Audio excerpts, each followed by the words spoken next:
So we can now go ahead and open up our nickname.py file. And at the top of the file, you're going to see some comments here.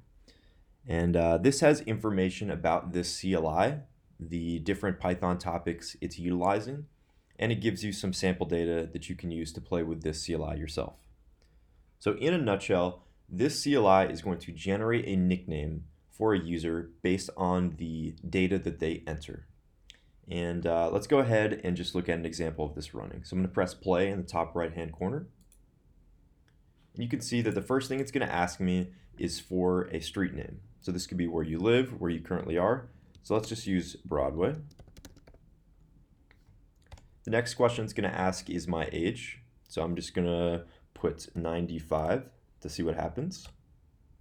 My favorite color, I'm going to put orange.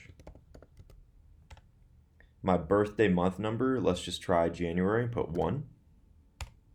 Then I'm going to put my hometown, which for the purpose of this example, let's use something different. Let's do Arkansas. Cool, and I'm going to press enter. All right, so you can see that the nickname generated for my answers is Old Broadway O from Arkansas.